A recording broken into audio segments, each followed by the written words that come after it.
Hello, welcome to the next episode of the Pigeon Post. Today we are going to be going through Iron Maiden CD collection. There's 19 CDs from Iron Maiden to go through here. And the first album, Iron Maiden, I have on LP only, not a CD. So that'll be in the next update. First off, thanks to a few new subscribers I've seen to have picked up. Decided to sort of like cut back on the videos and maybe do one or two a week instead of 3 a week. See how that works, and it actually takes away more from listening. First saw Iron Maiden in 2013 at the O2 Arena, London. I've seen them 6 times since, and I was on a bit of a run until this year where I decided to skip them at Nebworth. And if we start off, the first CD I have here is Iron Maiden Killers. This is cool, it's got Paul Diana on vocals. This CD is the reissue CD. I like Rough Trial, Genghis Khan, Purgatory, and last time I saw them at the London Olympic Stadium last year, they opened up with Murderers in the Room Morgue. Sorry. This is the reissue CD out here for Killers. I'll tell you what. After this one, Paul Diana left, as we all know, and Bruce Dickinson entered the band for the Number of the Beast. I think it was the right decision. Like, Bruce's vocals are more typical to the Maiden sound and the theatrical sound that they're trying to go for than Paul Diana. This album's obviously really famous. My favourite song on here has always been 22 Acre Avenue. Never seen that one played live, but the ones we have seen played live are obviously the most famous ones. Number of the Beast, Run to the Hills, Children of the Damned, Hallowed Be My Name. And I'm also a big fan of Invaders and The Prisoner, which sometimes gets played. This is the reissue CD.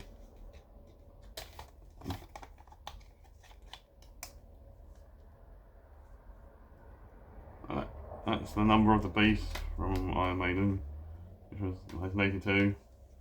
1983, this will probably go into my top 5 Iron Maiden albums, quite simply for the Flight of the Icarus. If that one's on there, yeah, that's one of the best songs they ever written.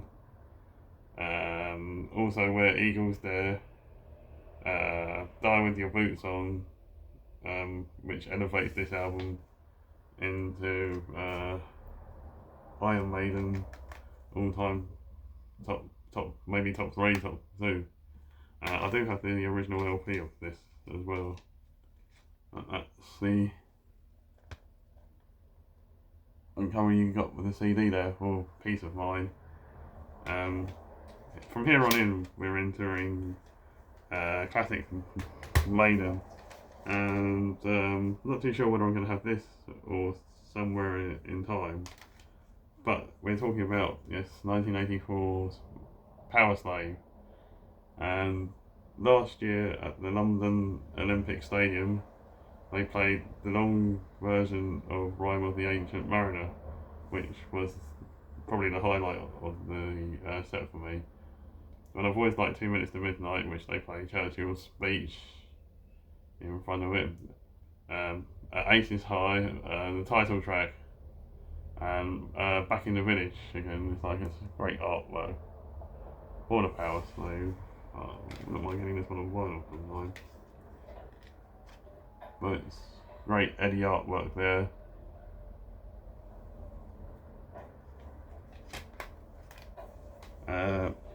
Next up we have Seventh Son of a Seventh Son. This was the first time I saw them in 2013. They did the Seventh Son reissue tour, and yes, the big hits are on here. Can I Play with Madness? Yeah, everybody knows that song, but this album is more than just that song, as we all know. I love the Clairvoyant, which they played last year. The title track, which they played uh, last year.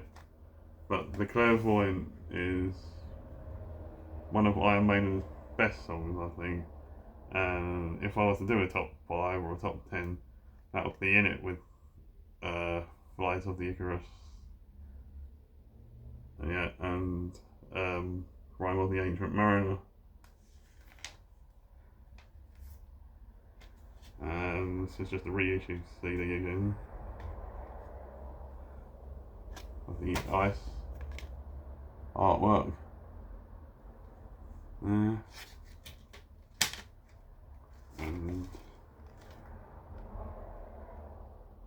the track listing there. We go into late 80s, mid 80s now, where Iron Maiden come back with Somewhere in Time. Now, I'm still missing Life After Death. That's the obvious glaring omission there, and I need to get that one.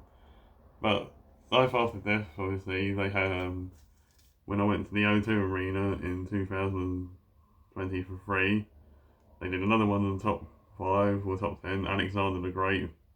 That was gone. Wasted Years is on here, everyone knows that one. The Loneliness of a Long Distance Runner.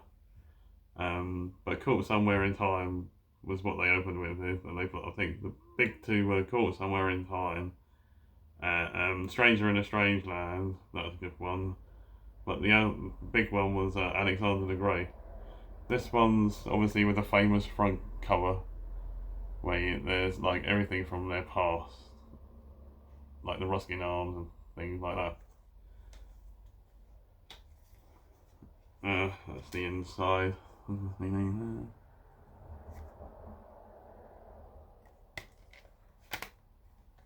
the back. This is when it took a little bit of a plot in this. Which one came first, actually? Was it 19? No, this one is a bit underrated for me. I play this quite a bit, which is 1989. No Prayer for the Dying. I don't really understand why it's not that well received amongst fans. It's got like Tail Gunner on it, Public Enema #1, Fate's Warning is really good. Everybody knows Bring Your Daughter to the Slaughter, but this album from Iron Maiden is fairly underrated. I think it needs a reappraisal. That's what the CD looks like. Next up was 1992's Fear of the Dark. I'm not a big lover of this one. The reason why, I just think it sounds a bit, I don't know, it just sounds unimaginative. Well, that's not unimaginative, it's just, well, maybe sort of like not boring, but I don't know, it just plods along. Really, it just doesn't get that many plays. This one, obviously, the title track, Fear of the Dark. Even Afraid to Shoot Strangers, not really too keen on that one. I don't mind it, but it's like The Fugitive's not bad, but it's all just like pretty unimaginative, really. Pretty, it's like Childhood's End, Chains of Misery, The Apparition. It's just like I don't know, really. Maybe I need to give it a play again. But this was the time where Bruce Dickinson was thinking about going solo, and he released Tattooed Millionaire, which I have in my collection. That's the CD there. So Iron Maiden move on into the 90s, And of course, Bruce Dickinson does leave, and we have Blaze Bayley for 2 albums. With 1995, The X Factor. I don't mind these albums, actually. Like The Klansman's quite a good one. They play that sometimes, but they're not as bad as people make out. It's just like a Signs of the Cross they play sometimes. But what I like is The Aftermath, um, and The Edge of Darkness. It does get a bit of, it does get a bit pompous at times with Blood on the World's Hands, but it's still pretty decent. But I think the reason why Blaze came into trouble is that when they went to play the original Iron Maiden tracks, that his vocals weren't like Bruce Dickinson, which would obviously be the obvious one. I even like this one really, version 11. The Angel and the Gambler would like to see recreated live. When the Worlds Collide. Don't Look into the Eyes of a Stranger. Not bad albums. And Blaze Bayley, he was in Metallica's Snake Pit. July was like staring at him for like a good, well not staring at him, but I was just like looking at him going, I think that's Blaze Bayley.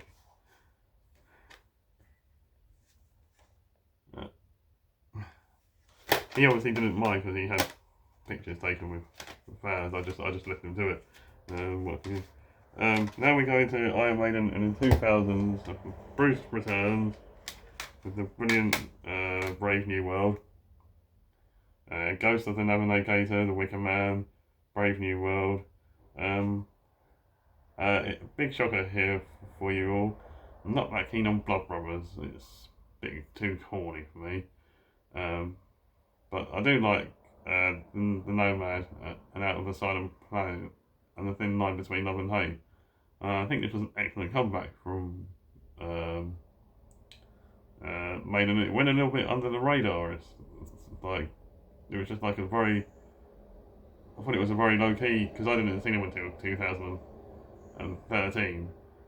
This is when I started going to concerts, and I can't really recall any big news for this, but maybe it was. That's what they like there now. Bruce with his new short hair now. And they move into 2002 into Dance of Death.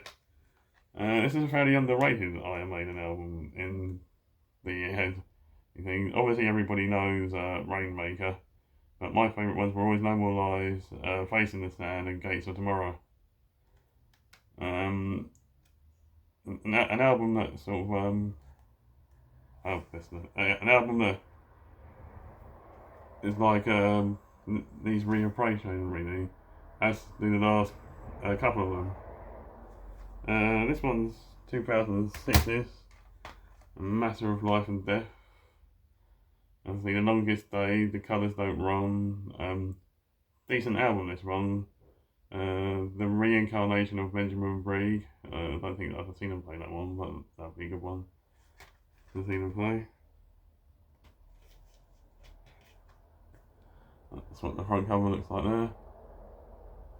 And we move into modern day Iron Maiden, and you have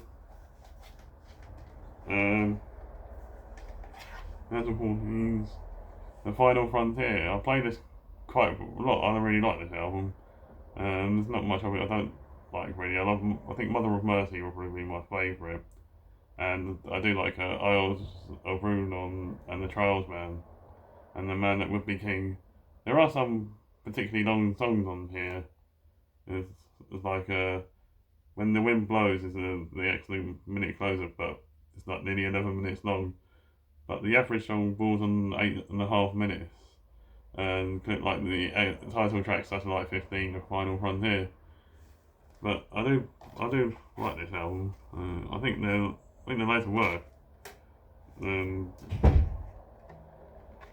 that's what it looked like. And of course we have 2015's The Book of Souls.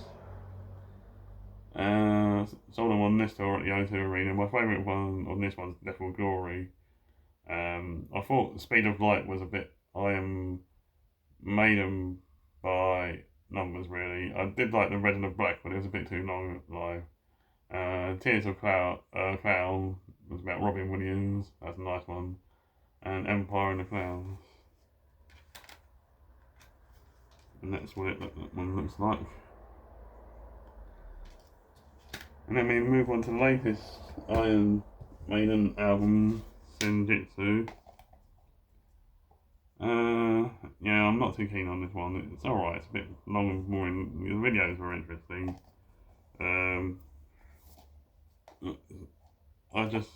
Well, it's a bit too long and a bit too plodding and a bit too unmemorable, really. But you did get like this one. My favourite one was like the Time Machine, which they did play live. That one. But this was the limited edition booklet edition, which you got pictures of any of the things.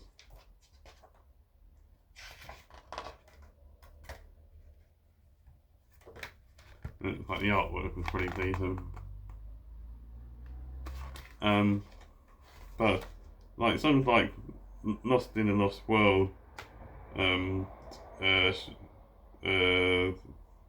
of the Celts, like the last, it's just like too long and just needs a bit. I think it needed a bit more imaginative songwriting, really. But they haven't done anything since this album.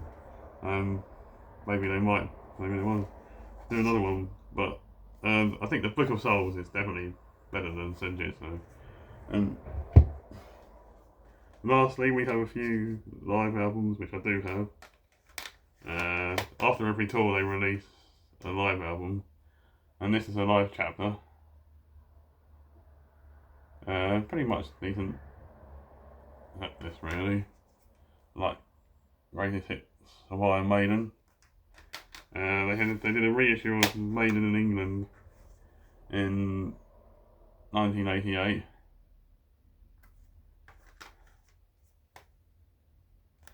And the most impressive one that they did was in 2023. It came out as deluxe vinyl. I got the CD of The Legacy of the Beast. That's probably my favourite tour I've seen them on, to be honest.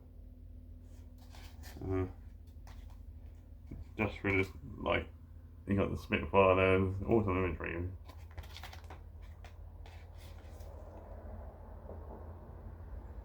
So yeah, that's my Iron Maiden CD collection in total. If I was to do my top 5 Iron Maiden, it would be Flight of the Icarus, would be possibly number 1. Clairvoyant, be number 2. Prisoner, be up there, number 3. Alexander the Great, being probably number 4. And what will be the 5th? It will probably be Rime of the Ancient Mariner. So that'll be my top 5 Iron Maiden songs. So that was my Iron Maiden CD collection. And I hope you enjoyed that one. Tomorrow we'll be back to Stragglers. See you.